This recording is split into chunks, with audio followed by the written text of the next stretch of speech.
একটা খবরের শিরোনাম দেখলাম, আসলে বাস্তবতা তাই। পরিশুদ্ধ আওয়ামী লীগ নিয়ে বাইরে শোরগোল, তবে দলে আগ্রহ নেই। এটা অনেকেই বলছেন যে এই যে রিফাইন্ড আওয়ামী লীগ, অর্থাৎ আওয়ামী লীগকে ঘষা মাজা করে ঠিক করো, শেখ হাসিনাকে বাদ দাও, শেখ পরিবার থেকে মুক্ত করো, ভালো মানুষ দিয়ে আওয়ামী লীগকে সংগঠিত করো, গড়ে তোলো এবং তারা নির্বাচনে আসুক, তাহলে এটা একটা অংশগ্রহণমূলক নির্বাচন হবে। এই যে চিন্তা ভাবনা এই আওয়ামী লীগকে নিয়ে, আওয়ামী লীগ নিজে কি করতেছে, এখানে বিভিন্ন সূত্র বলতেছে যে এখন আওয়ামী লীগের সব হলো দিল্লি কেন্দ্রিক। এটা যদি দিল্লির শাসকদের ভাবনা হয়ে থাকে যে আওয়ামী লীগকে ইন করানো, তারপরে আস্তে আস্তে আবার সেই পূর্বের ফর্মে ফিরে আসা, সেটা অন্য কথা। কিন্তু আওয়ামী লীগের নিজস্বভাবে সেই নেতারা কি শেখ হাসিনার বাইরে এখনো কিছু ভাবছেন? না, তারা ভাবছেন না। তারা বসে আছেন দিল্লির অপেক্ষায়। দিল্লি হয়তো কিছু একটা ব্যবস্থা করে দেবে, দিল্লি হয়তো এমন কূট চাল দেবে আমেরিকাকে সাথে নিয়ে, যাতে বর্তমান এই শাসকরা ডক্টর ইউনূস তার গদি উল্টে যায়, বিএনপি জামাতের ক্ষমতায় আসার স্বপ্ন যাতে ধূলিসাৎ হয়।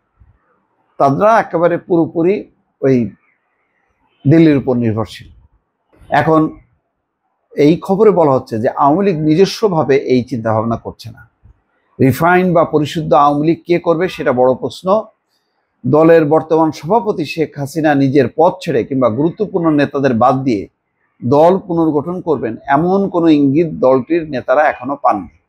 অথচ সেই আওয়ামী লীগ নিয়ে আমাদের রাজনীতিকরা, ছাত্ররা তোলপাড় হচ্ছে যে মানে আওয়ামী লীগকে কোনোভাবেই আসতে দেওয়া যাবে না, তাদের বিচার হইতে হবে, নিষিদ্ধ হইতে হবে, এবং তাদের মধ্যে কোনো অনুশোচনা নেই, ক্ষমা চাওয়া নেই। ফলে এই আওয়ামী লীগকে কোনোভাবে বাংলার মাটিতে রাজনীতি করতে দেওয়া হবে না। তো হ্যাঁ, বিষয়টা তাই, কিন্তু আওয়ামী লীগ তো সেরকম চিন্তা করছে না শেখ হাসিনাকে বাদ দিয়ে।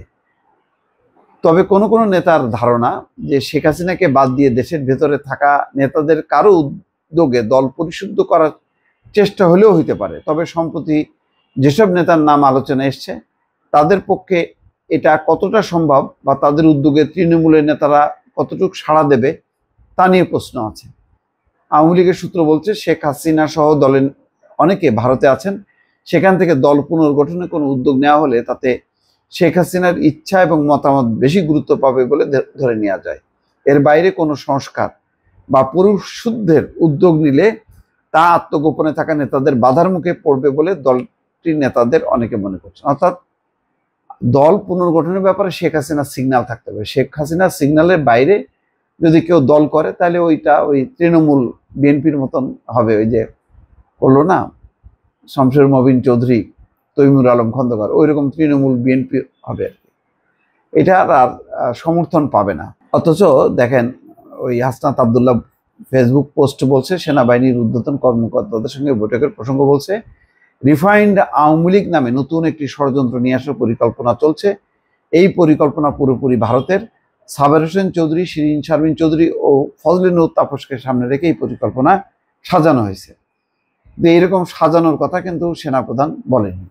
সেনাপ্রধান বাদ কি বাদ বলছে যে আওয়ামী লীগের যাদের অপরাধ নেই তারা যদি নির্বাচনে অংশ নেয় তাহলে নির্বাচন বিতর্ক মুক্ত হবে, এরকম একটা ভাবনার কথা তিনি বলছে। কিন্তু কোনো আলোচনা ছাত্র নেতাদের সঙ্গে আলোচনা করে করবে এরকম অবস্থায় ছাত্র নেতারা নেই।